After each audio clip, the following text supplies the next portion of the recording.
president wants to spy on 200 million Americans without a warrant. Has he read this document, which he was sworn to uphold? Now, I will not have you libel Abraham Lincoln. I don't understand the problem with registering guns. We register cars. Mark Levine brings you the news the government doesn't want you to know. Today, an explosive story about connections between white supremacists and Islamic terrorists. When there's a conflict between Scalia's conservative values and the Constitution of the United States, he throws away the Constitution. We do have secret prisons. That is not what America's all about. Let's go to Mark in 5, 4, 3, 2.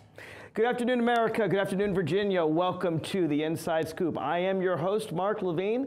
I'm the founder of The Inside Scoop. If you're new to the show, you haven't seen me on the set very much, but as you see from that clip, I've actually been doing this for more than 13 years.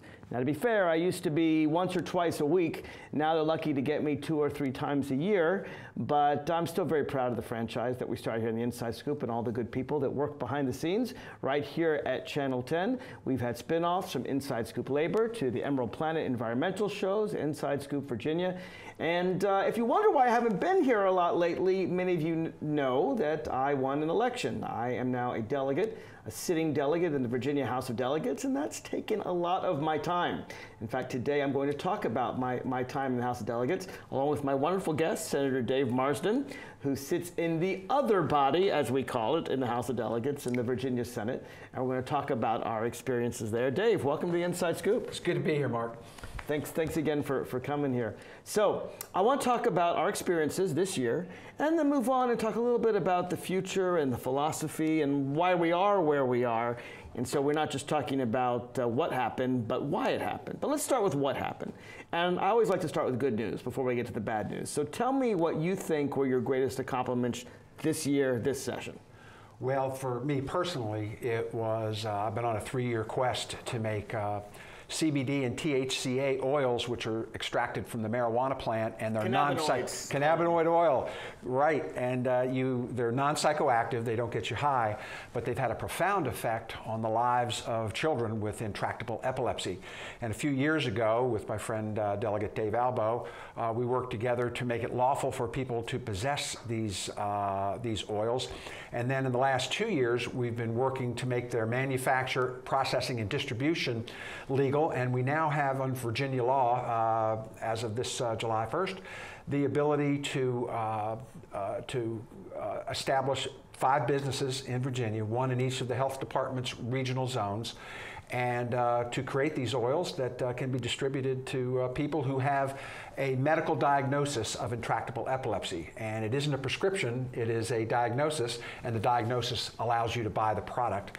And that was a big deal. It is a big deal. Congratulations on that. I'll have you know, it's funny, even though you and I both go down to Richmond for 2 months or so, we really don't see a lot of each other. No. People think, you know, we're both Democrats. You represent your entire district's in Fairfax County. I have a small piece of Fairfax County. Most of my district's in Alexandria or a little bit of Arlington. But I see my colleagues in the House of Delegates every single day for hours on end, but cross bodies, we don't see each other a lot. You may not be aware that I had a similar bill on cannabinoid oils this session. It was actually to deal with helping cancer patients.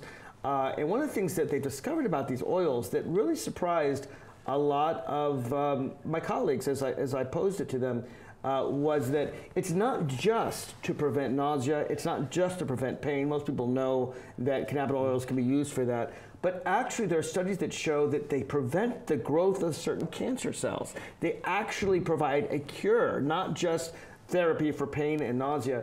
And I remember I put my bill for the Courts of Justice Committee, and Dave Albo said, you know, we've heard all these things, but I need facts, I need facts. So I said, okay, here's National Institutes of Health, and here's the Public Policy Journal, and I just gave him all these peer-reviewed studies, one after the other, and actually I persuaded him to vote in our direction, but we still didn't get enough to get it past the Courts of Justice. No, and it's, and Jill Holtzman Vogel in the Senate, who represents the Winchester, Frederick County, Fauquier County area, Jill had a bill that I think had 7 different disorders that would have been covered. It was killed by the same committee, but interestingly enough, what happened at that point in time is that because of the hurried way that bill was treated in the House Courts Committee, some of my Republican colleagues in the Senate had a little chat with the folks on the Courts Committee in the House.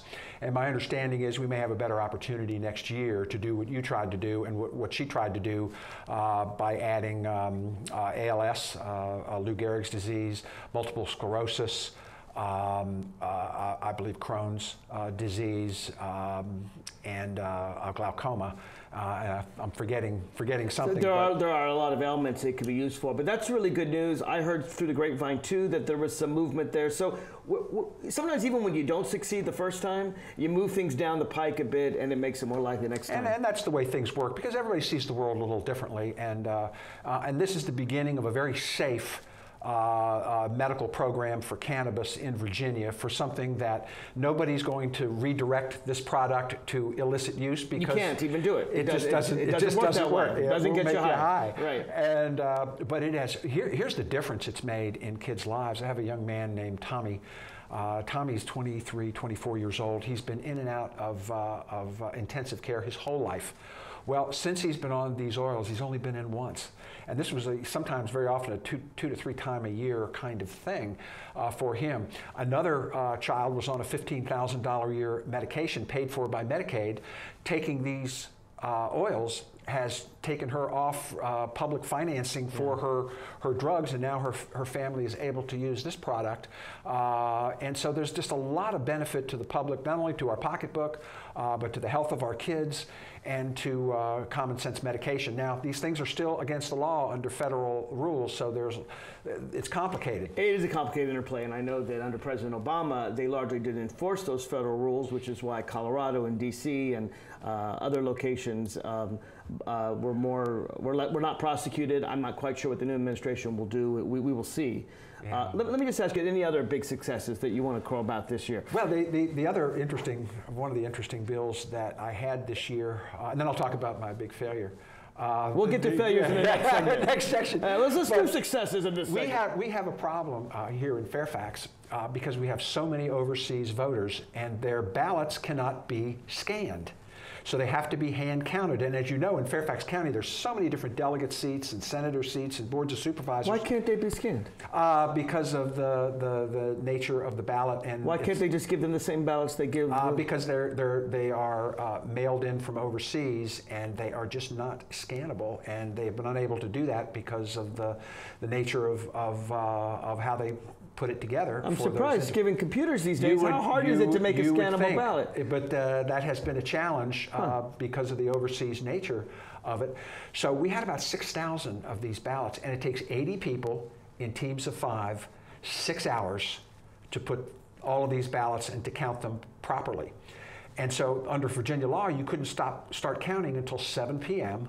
when the polls closed, which meant that these things didn't come in till 1, 2 o'clock. So you're wondering why full Fairfax County results don't come in on time? They're always late in Virginia. They're always late. And in Richmond, they have a fairly significant problem. Sometimes they have to wait till the next day. So somebody suggested, why don't we start counting earlier? So we put together a very complicated bill, actually, that allows people, after some compromises, we were going to have people start at noon, but now they can start at 3 o'clock in the afternoon. So they're done by 11. So that they're done by 9 o'clock. 9 o'clock. By 9 o'clock, they're done, which is about time when we're finished with everything else. But it's a Class 1 misdemeanor if they convey any information outside of the area where they're counting the ballots. And they're not allowed to have cell phones. And they have to take a pledge and sign a pledge that they're not going to do that. That became law this year. That came through this year, and it was a little different for folks. You know, it's just not a problem in 98.5% of Virginia. Well, because they don't have 1.2 million people like Fairfax does. So if you got eight ballots to count, oh yeah, 6,000 ballots could throw a chairman of the Board of Supervisors race, or a congressional race, or we've had Attorney General races in Virginia decided by less than 1,000 votes. Exactly. And so this is important, and this way we can all go home and get to bed earlier. Well, that's good. Let me brag about a few things that I did this year. All right. One bill that I'm very proud of is a bill to help victims of sexual assault. Mm-hmm. It's a bill that actually extends the time by which they preserve these rape kits, these physical evidence recovery kits called PERCs. under the old law, they could be destroyed as soon as someone reaches the age of 20, which I thought was way too young, because, you know, if a woman is raped as a little girl, you know, she might not decide to prosecute by the time she's 20. It could be a relative. It could, and it's my bill gives her till age 28, 10 years after reaching the age of majority, when presumably she's been able to undergo enough both therapy to analyze the situation and probably have some more financial independence. It also allows any survivor, including these survivors, to get them stored another 10 years just by asking. So we can really prosecute a lot of these bad guys. There's about 90% chance if someone commits a sexual assault, they've done it before. So if we can catch these guys early, we can prevent a lot of these rapes. So I'm very proud of that bill. Passed unanimously. So thank you for your vote on it as well. There you go. And I'm proud of that. Another bill I'm very proud of that I did with Republican Terry Kilgore, actually, in Southwest Virginia. You'd say, what does Southwest Virginia and Alexandria have in common? Not much, but we both agree on free speech. You probably heard, Dave Marsden, that I and the seven of us who represent Arlington, I and 6 others, were sued last year by an Arlington gun store. And we were sued because we criticized the gun store publicly. Now you'd say, well, Mark, you have a First Amendment right to criticize the gun store. And we did, and the lawsuit was frivolous. But they filed it just to get us to shut up. And not only, and I really, as a lawyer, lawsuits don't scare me any, but they also sued some 50 Arlington citizens who did nothing but attend a public protest 2 blocks away from the gun store. And really, it was, I think, an attack on democracy, an attack on free speech. It was trying to get us to shut up. The day before the hearing on the lawsuit, we filed these papers to dismiss it, saying that they had no lawsuit there, and then they dismissed it themselves before they could lose in court. So it was all done to shut us up. Even though it was a frivolous lawsuit, we still had to hire attorneys. And I got to thinking, you know, if you file a lawsuit attacking someone's First Amendment rights, you should get your attorney's fees paid for. It's not fair to try to just shut somebody up. So I put in a bill to do that. Terry Kilgore had a sort of a different bill. His bill was on consumer speech, people who leave messages on Yelp or something saying this restaurant has terrible food. And apparently they were getting nervous about restaurants suing them for saying, don't say we have terrible food. Well, again, you have a First Amendment right to complain about guns or to complain about food in a restaurant. And so we joined forces, and I became chief co-patron of his bill, and the bills came together. And now, on matters of public concern, as long as you're not telling something that you know to be a lie, that is something that that you're protected from a frivolous lawsuit. So get out there and protest and criticize. That's part of your public right to do that. And I was very proud of that bill. So I'll tell you what, we're going to take a break. We're going to get back to some of the things that we did not succeed on, some of the hardships, right after the break. Stay tuned. You won't want to miss that.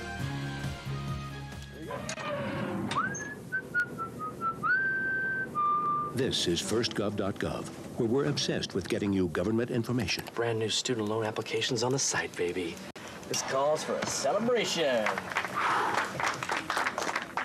Where's your uncle? So in the end, it was either take the astronaut gig or come work here. What can I say? Duty called. Dude, that's my cop. Oh, sorry. Yeah. No, I'm pretty sure that's Sam's cop. Oh, sorry. Yeah. No. Sam's. No. Just log on or email us and get what you need. C, change of address form. That's how it's done. D, driver's license renewal. E, emailing Social Security information. Yeah. Okay. Yeah. Nice, we'll allow it. All right, Ed. What are those? Government surplus cars for auction. You posted those online last time. No, you did. I'm posting them online this time. For all your government information, firstgov.gov. Oh, what have we got here? Sometimes you feel tired. You can't seem to lose those extra pounds off your midsection. And your joints hurt when you take the stairs. Well, you're getting older. But I'm happy to say that there's some simple things we can do to keep you happy and healthy for years to come. We can also lower your risk for some serious diseases the older population is often subject to. Proper nutrition is more important than ever. Your body has changed, you know. Not as many treats. A basic exercise plan, lots of walks and fresh air, and most importantly, come and see me for twice-yearly checkups to help ensure the best possible quality of life. Now, how does that sound? Good boy. Improve the quality of life for your elderly pet. Schedule twice yearly checkups that include preventive care and regular lab work. A message from the veterinary members of the American Animal Hospital Association. We're back to the Inside Scoop. Here again, your host. Welcome back to the Inside Scoop. I am your host, Delegate Mark Levine, sitting here with Senator David Marsden. We both represent areas of Fairfax. Actually, Dave represents a heck of a lot more Fairfax than I do. Most of my district's in Alexandria and Arlington, with a little portion in the Bellevue area of Fairfax. Where's your district, Dave? My district starts at the Prince William Loudoun County line, comes down routes 29, Braddock Road, 66, down to the Government Center, then down the Parkway, picking up, I've already picked up Centerville and parts of Fairfax, and then Burke Center, Fairfax Station, a little bit of Clifton, then Burke proper, West Springfield, over the Beltway to where the Northern Virginia Community College is, and then Annandale out to Lake Barcroft. So if you're watching this show, you probably live in Dave Marsden's district. There's a real good shot. It is so long and thin, everybody, nobody lives in it, everybody lives near it. Oh, okay. Yeah, so it's kind of hard to know that. Yeah. So let's talk again about some good stuff that happened this year, and then we'll get to some things that were not as okay. But I think the budget was a real success. I voted for it.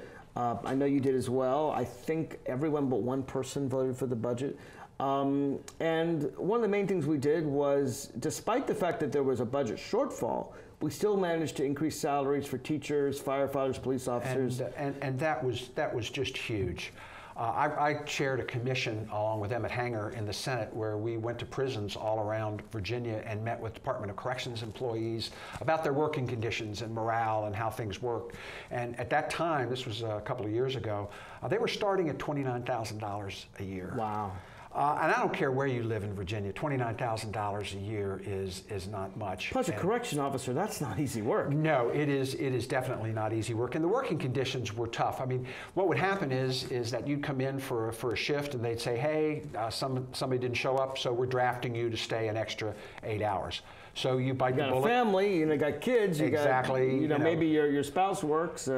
It's tough. It's very difficult. So you stay the extra 8. So the next day you come in for your shift, your normally scheduled shift, and they tell you, we don't need you, go on home. So it used to be in the old days that at least that 8 hours you did was overtime, and you got extra pay for it in a very low-paying job, and it's just really hard on these folks. So needless to say, we have huge turnover amongst correctional officers. They're constantly training new people. It's a drain on our resources.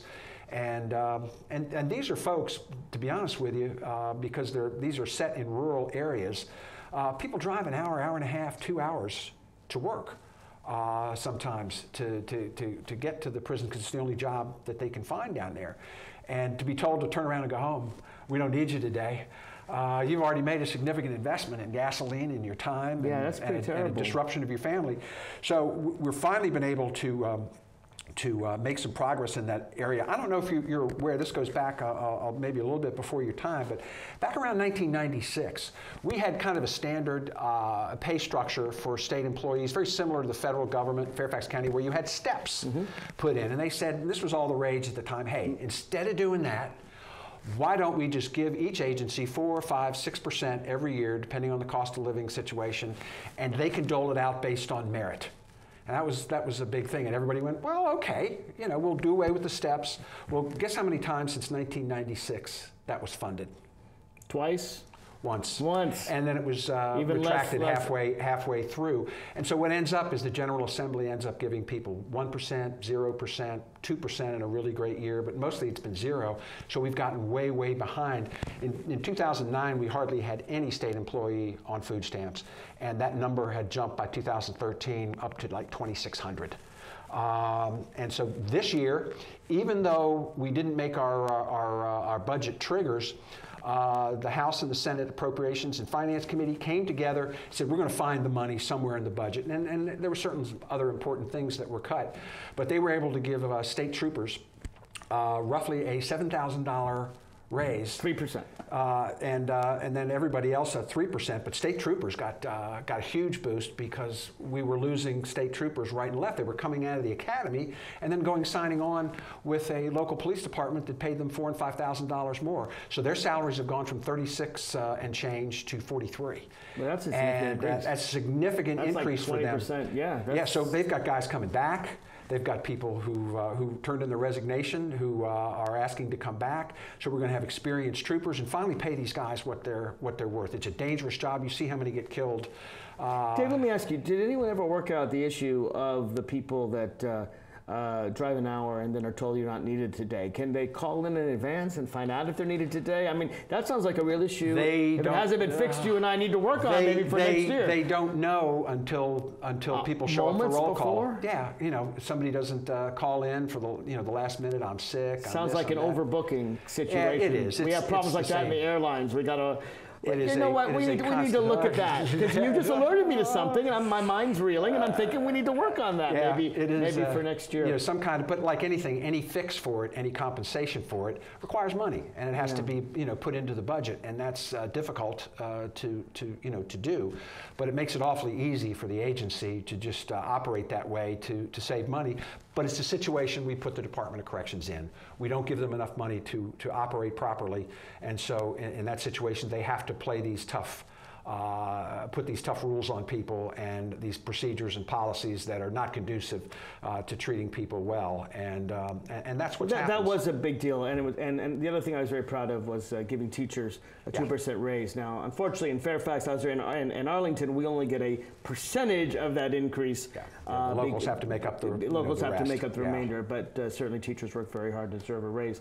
Something else that I got accomplished this year that I'm proud of, I want to brag a little bit about, is you may know I'm the co-founder of Virginia's Transparency Caucus, which is a new caucus that I began because I've only been around a year and a half or so. But I founded with a Republican Tea Party senator by the name of Amanda Chase. Now, as a progressive liberal like myself, Amanda and I disagree on many, many, many things. We probably disagree on 99% of things. Yeah. But the one thing she and I work actually very well with her. I love Amanda. We're good friends, even though we disagree on everything. But the one thing we really do agree on is transparency in government. And a lot of people don't realize as a bill goes through the legislative process that the vast majority of the work is done in committee. So if it gets out of committee, it's got like a 90% chance of passage on the floor. And if it dies in committee, it's got about a 100% chance of death on the floor. Pretty much. Committees decide, they do the amendments, they change the law. That's where witnesses come in and talk about things. That's where legislators argue about the text of a bill, subcommittee, committee. I mean, that's where the real business is done. And in my experience, admittedly, I've only been here a year and a half or so, the vast majority of the time, the people who are watching the committee and subcommittees hearings, those are the lobbyists. They live in Richmond, they work there, they can get there on a moment's notice at 8 a.m. On a subcommittee hearing, and they have a right to be there.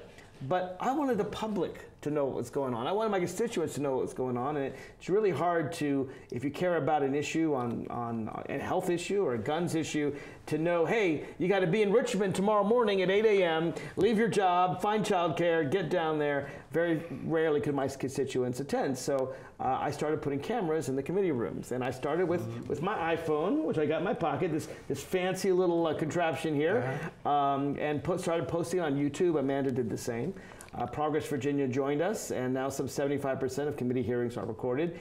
And the real thing I'm proud of at the end of the year, and thank you for signing, because I know you're a signatory as well, is we asked members of the House and the Senate to sign a letter in the new General Assembly building that's being built. It's going to take 4 years to build.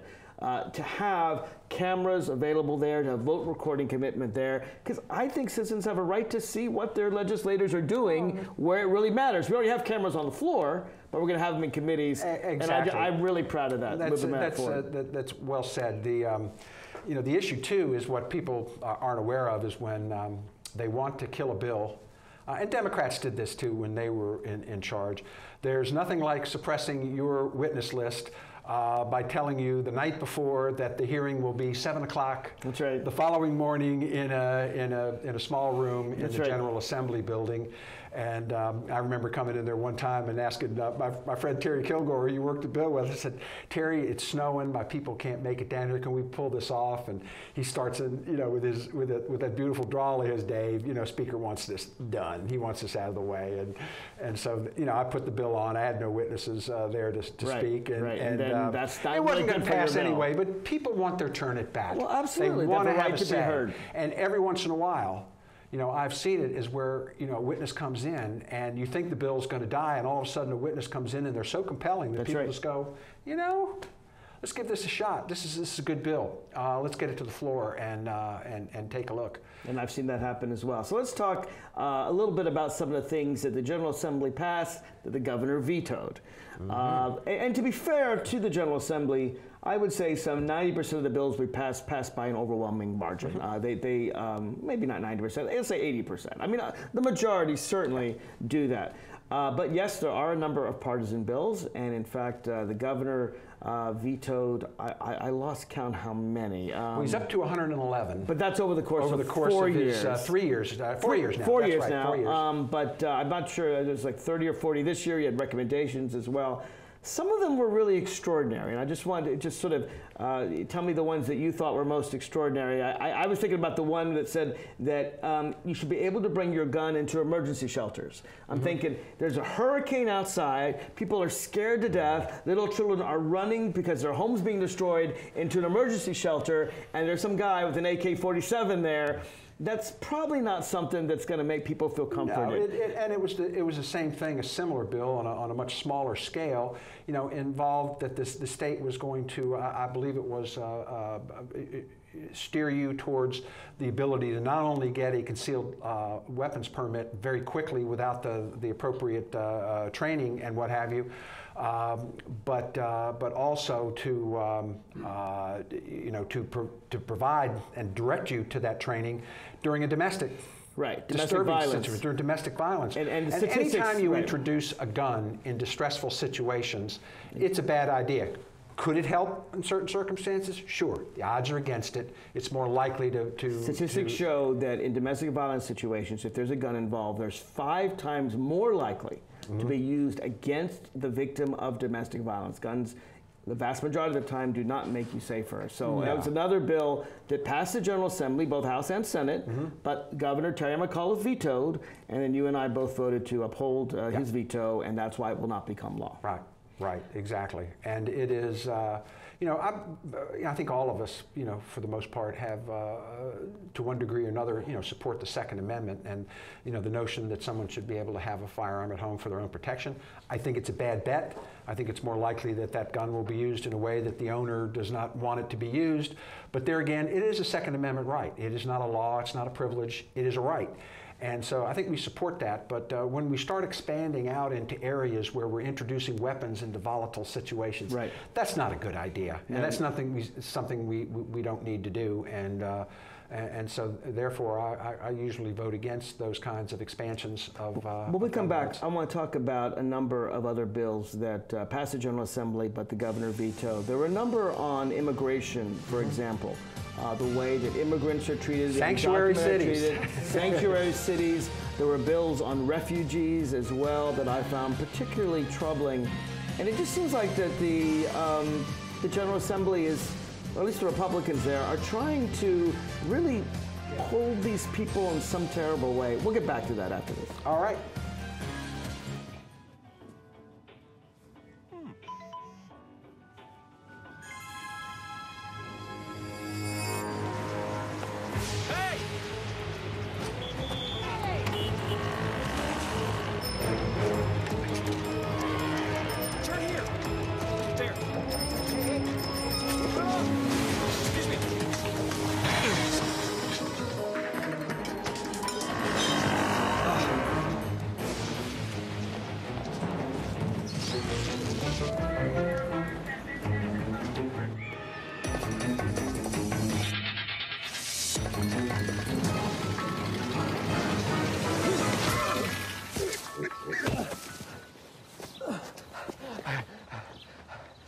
So, same time next week?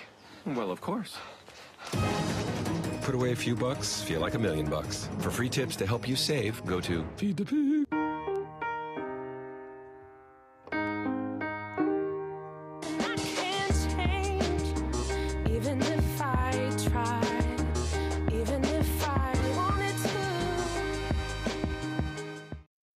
I dare you. I dare you to change the world. Yeah, you. Getting that college education. I dare you to be somebody important. Like be a teacher. Or a reality TV star. I dare you to stand up here. To call the shots. To be a role model. An inspiration. An innovator. To be a teacher. Think you can change my life? Make me excited about science like you. Have a career that really means something? Then do it. I dare you.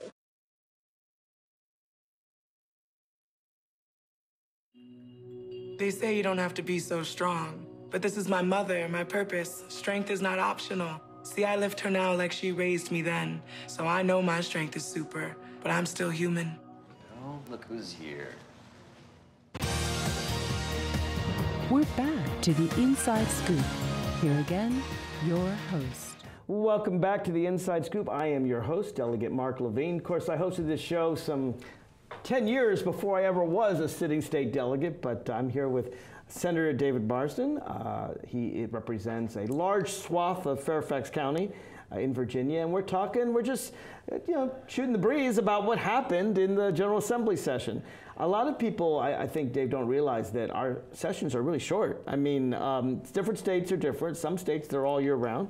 In Virginia, it's January, February, and sometimes March. Yeah. And that's about it. And I think we had more than 1,000 bills in the short session, 1,500 or so. We go 6 weeks one year, 8 weeks the next. Right. And people are always asking me, you're back from Richmond. Are you living in Richmond? No, we just go down and stay there for a few short weeks. We get it done, basically because of that committee system you talked about, gets a lot of the bills through so that we can deal with them fairly quickly on the floor. But you got to move fast. That's one of the things I've learned. Is that, I mean, 1,500 bills in 6 weeks, and they all come. You have days where you're voting on 100 bills, and you better have studied them, and you better have read them, and you better know how you're going to vote before that vote comes up, because it moves pretty quickly. And you have to have friends within your legislative body that you can rely on for information and about how you ought to vote on those bills, and can give you the quick, dirty version of why it's needed or why it's not needed. And so we rely on each other.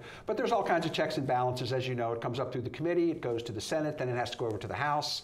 And if the House amends it, it has to come back to the Senate, then it goes to the governor. So there's a lot of different opportunities to look at these bills and make sure we're getting it right. And we pretty much do most of the time. And there were dozens of bills this year that did pass the House, did pass the Senate, but were vetoed by the governor. At the very last step, he stopped it. Indeed, Governor McAuliffe has vetoed more bills than any governor in all of Virginia history. I think it is some 120 or so this year. I don't know. It's over 100. I don't remember the exact number.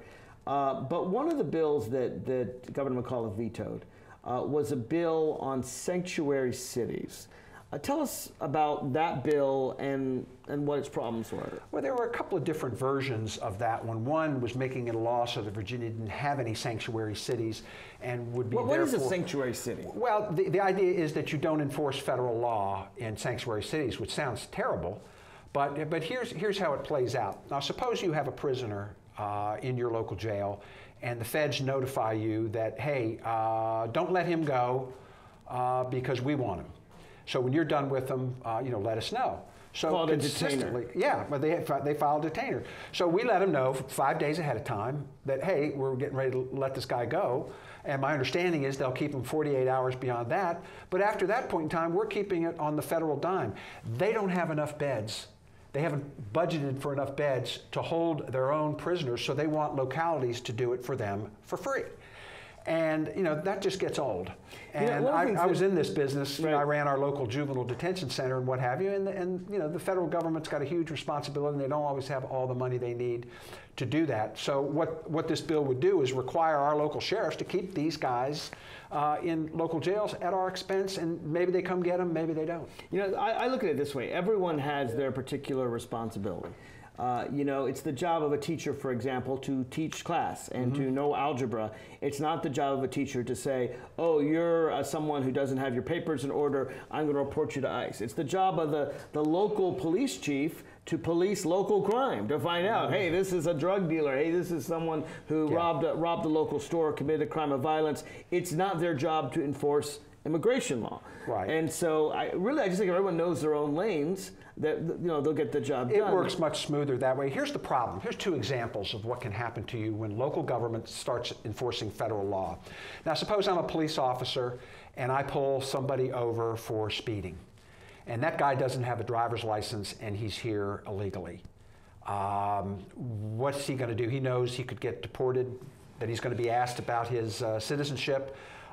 So, boom, he jackrabbits. He kills a pedestrian, you know, wrecks the car, kills himself, puts the police officer in danger. And, you know, all because we're trying to do the federal government's job. Another situation, you have somebody who's being abused, a domestic abuse situation, and the wife or a girlfriend or whatever's being abused by her significant other. And is she going to call the police? No, not if she knows that those police are going to ask her about her citizenship status. So she sits there and takes abuse. Her kids sit there and take the abuse that this person's is handing out to them, and they're afraid to call for protection because of their fear of deportation. It's just a bad idea. You said it exactly right. Everybody needs to stay in their lane. It'll work just fine. So what's interesting is that when the local government tries to act like immigration authorities, crime increases. The irony is we have a president of the United States that's talking all in all about crimes committed by the undocumented immigrants. What's interesting as a matter of statistics is that, frankly, undocumented immigrants commit crimes at a lesser rate than American citizens. So if all of us committed crimes as little as the undocumented did, frankly, we'd have a safer society. But notwithstanding all of that, some crimes are committed if they're not reported. Yeah. The crime rate goes up. And if you know you can abuse an undocumented immigrant and you're not going to be turned in, well, rates of abuse go up. So actually, one of the best ways to keep crime, violent crime, fraud, all the drug dealing, all of it down, is to let the local police enforce state law and let the federal authorities enforce their law. Exactly. And we are, believe it or not, I know people are going to have a hard time accepting this, but right now, crime is pretty much the lowest it's been in my lifetime. I was born in 1948. In 1948, there were 40,000 people here in Fairfax County. That year, we had 40 traffic deaths and 20 homicides, 1948. And if you flash forward to when we hit 1 million people, and you run those numbers again, we had 40 traffic deaths. No way. Yep, 26 times more people. But look what we did. All these things that people objected to. You know, I don't want to have a seatbelt. I'll get trapped in my car. But they put tires that didn't blow out. They smoothed out the roads. They took the curbs out. What about homicides? Well, the homicides situation is very different. We had less than 15. Your county, Arlington, went through almost 2 years without any homicides. Right. And 2 years ago, Fairfax County had no whodunits. It was all intimate partner murders, and there were 15 of them. And here's just one possible. That's amazing. So you have a county that's 40,000 people, and you got 26 murders. 20 murders. 20 murders. And then it gets to 1.2 million people, so 30 times the size, and there's actually less murders. So there are less, but just think about this. You know, we all put on our rose-colored glasses, and we assume that because of the way TV and radio and the world was, you know, back in the 1950s, that everything was better. Well, it wasn't. We've had 800,000 people come back from Afghanistan and Iraq. Our soldiers with PTSD, that developed drug problems, have gotten into criminal trouble, post-traumatic stress disorder, have had all kinds of trouble. And we even have a special docket in our court system now to deal with the problems that these guys have. Mark, think 1948. It wasn't 600,000 to 800,000 people coming back. It's millions, tens of millions. It was 13 million guys coming back. And granted, it was the good war, and it was not ambiguous. We were against the bad guys. It's a lot of stress. So you came back into semi-rural Fairfax County, where men were not only expected to drink, it was commonly anticipated that you would. Part of the culture. And there were domestic issues. Yeah, I'm sure. And in 1948, what could a woman do but stay there until he killed you? Who are they going to tell? you know, were they going to go to the police? The police would just tell you, that's not our job. It's one of the reasons why I've been so focused on getting victims of domestic violence, sexual violence to speak out. And it's really hard for a survivor to do that. It's a very painful experience, obviously, and it's also painful to retell the story. And yet the more people who speak out, the people who commit these crimes, and it's a small percentage of men, it's mostly men, but the same people tend to commit the same crimes. And if we can catch them early, we can actually prevent a lot of future crimes. So one of the things I do is with things like there's a rally against rape, and is encourage people to tell their stories to help prevent future problems. Yeah. Let me give you another statistic that will hopefully amaze you and the watching audience here. I ran our Department of Juvenile Justice from 2000 to 2002 under Governors Gilmore and Warner.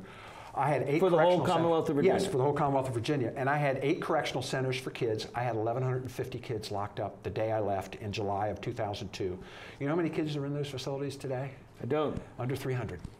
Wow.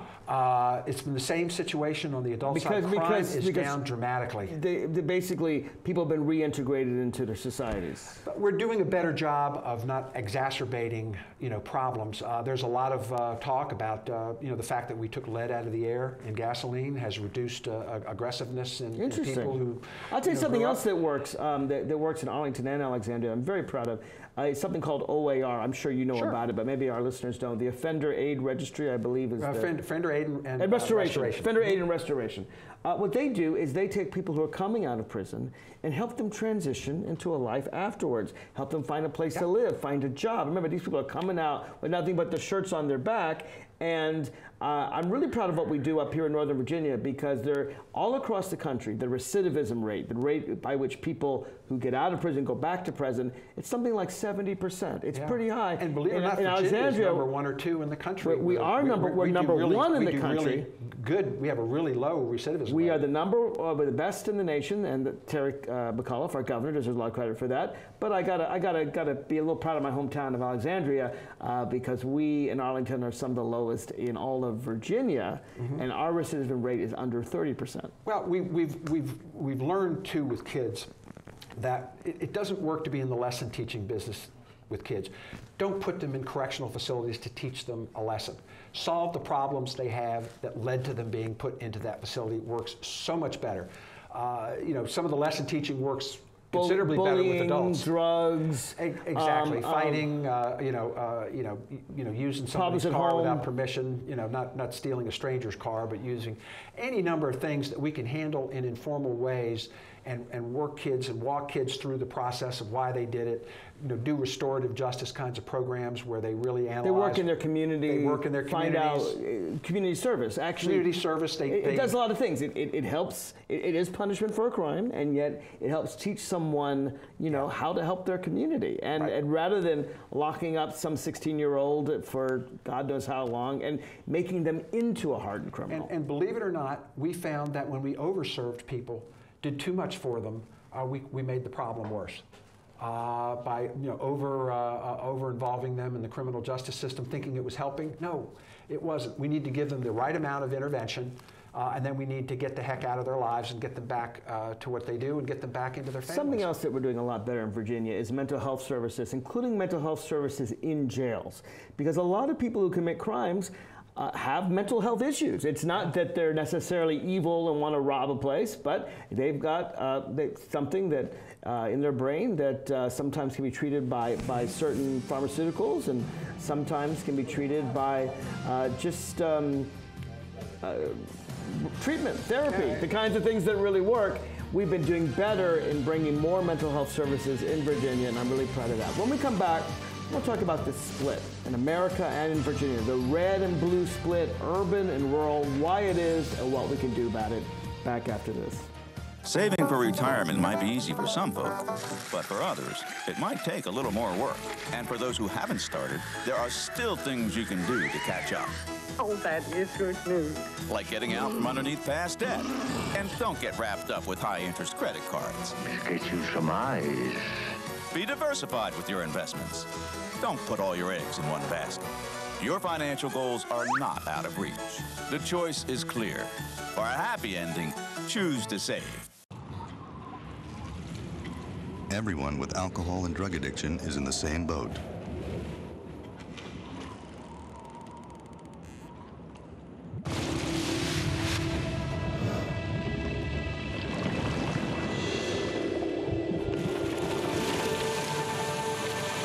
With treatment, you can find solid ground. For drug and alcohol information and treatment referral for you or someone you know, call 1-800-662-HELP.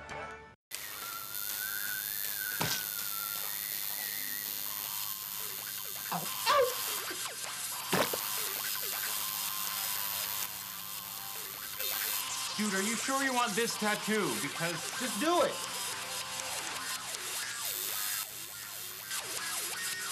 Some mistakes in life are permanent. Like hearing loss. To learn how to protect your hearing, visit asha.org.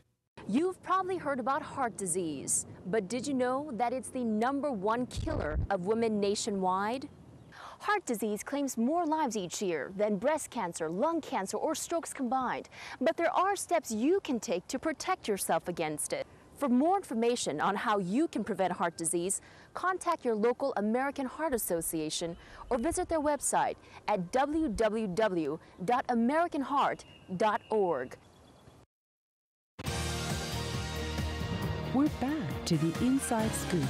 Here again, your host. Welcome back to the Inside Scoop. I am your host, Delegate Mark Levine.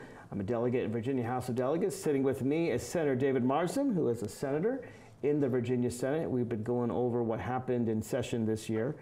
And let's face it, Dave, it's not just Virginia. All across the country, it happens in Virginia, but all across the country, we see this red-blue divide. Frankly, President Obama talked about it when he first ran for president in 2008, about red America and blue America.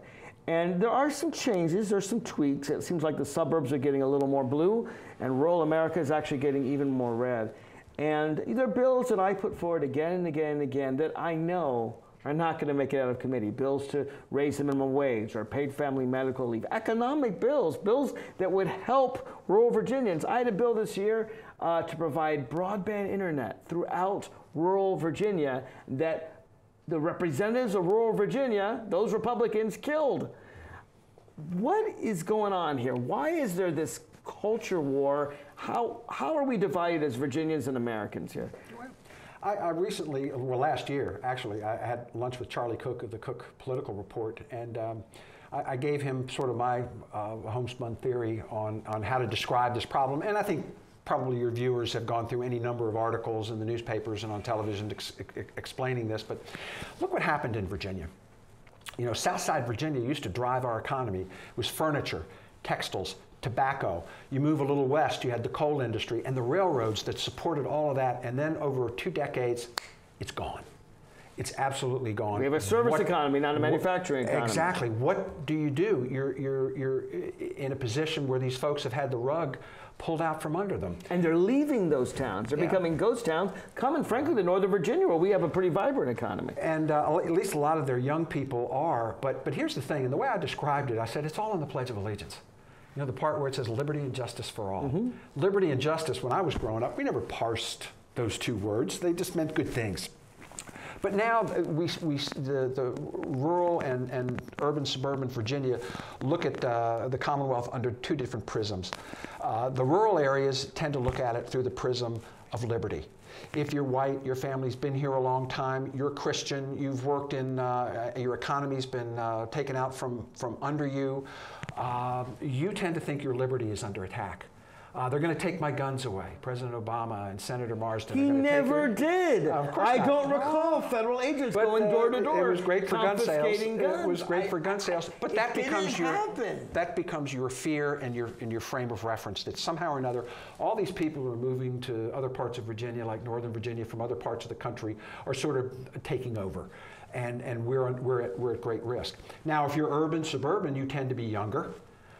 It's more diverse, both ethnically, racially, religion.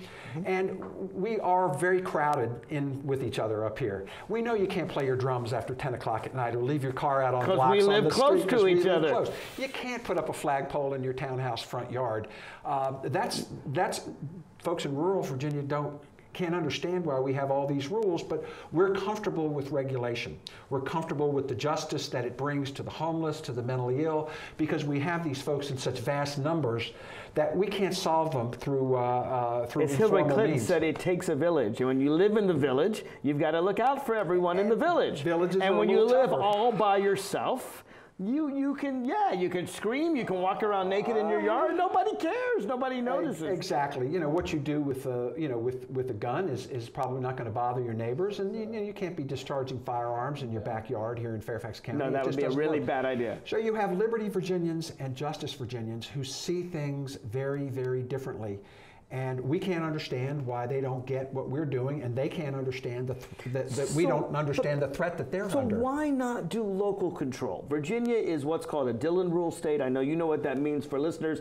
Dillon Rule means that localities don't have power in Virginia unless the state allows them that power. Exactly. Why not let Alexandria and Fairfax have pretty significant gun restrictions, and out there in Bristol and Danville and Abingdon, they can have very liberal gun restrictions. I mean, in all fairness, why not have local control? That used to be a conservative value, and here's a liberal preaching local control. Well, here's the problem with some of that. We get into a situation where people don't know whether they can carry a concealed weapon from Arlington to Fairfax.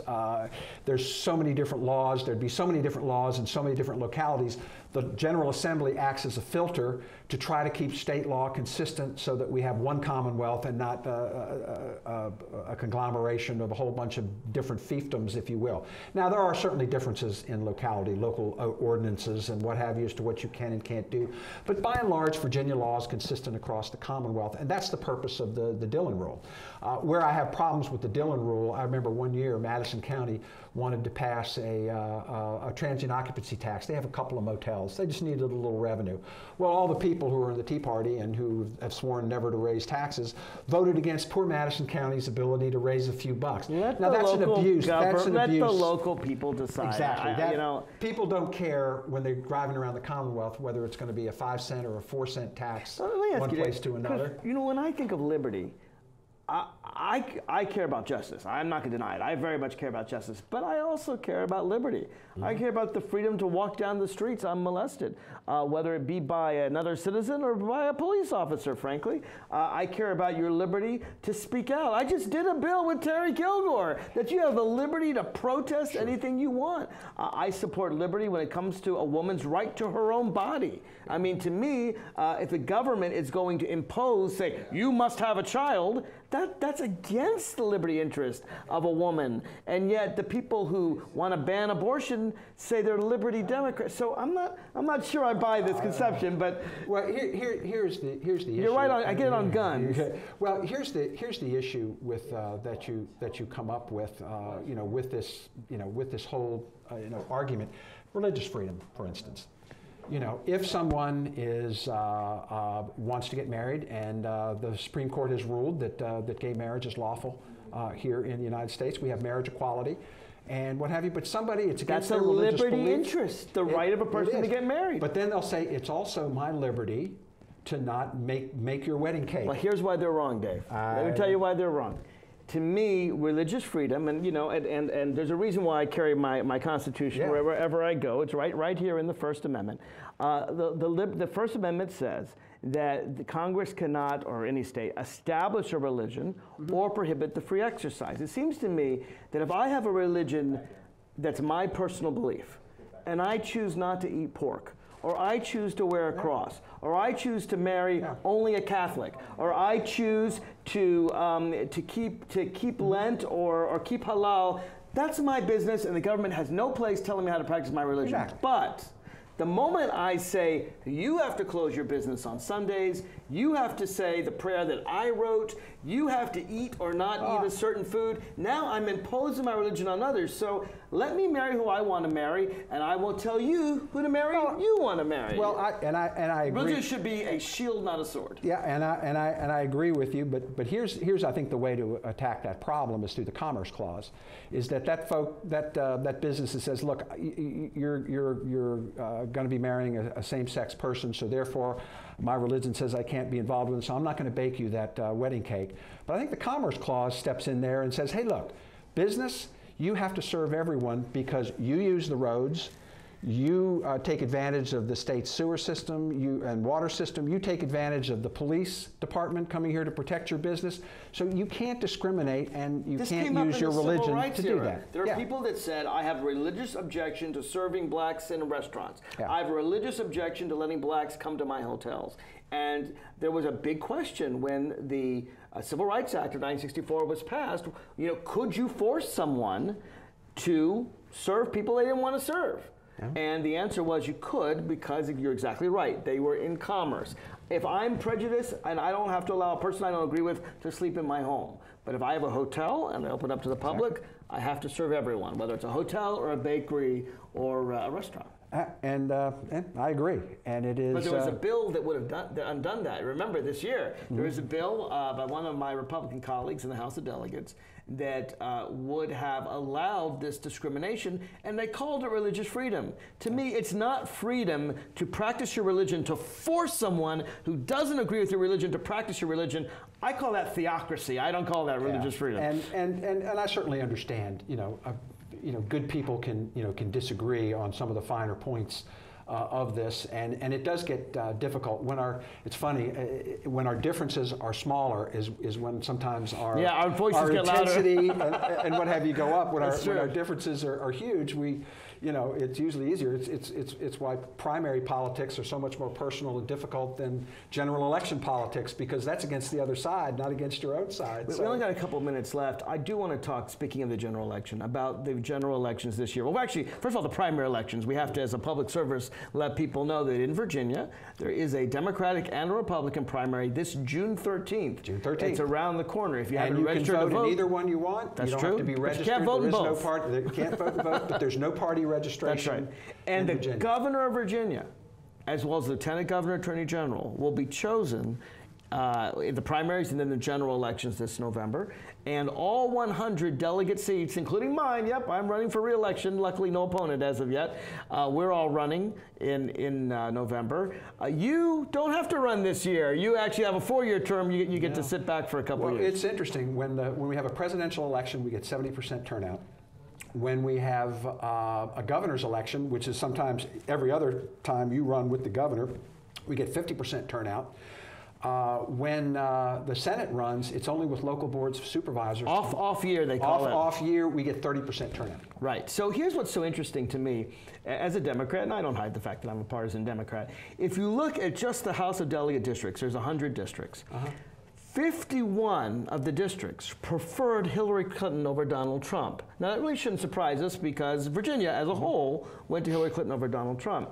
But we Democrats only control 34 seats in the House of Delegates. That means there's 17 seats held by Republican delegates where the people, at least at the national level, prefer the Democrat over the Republican.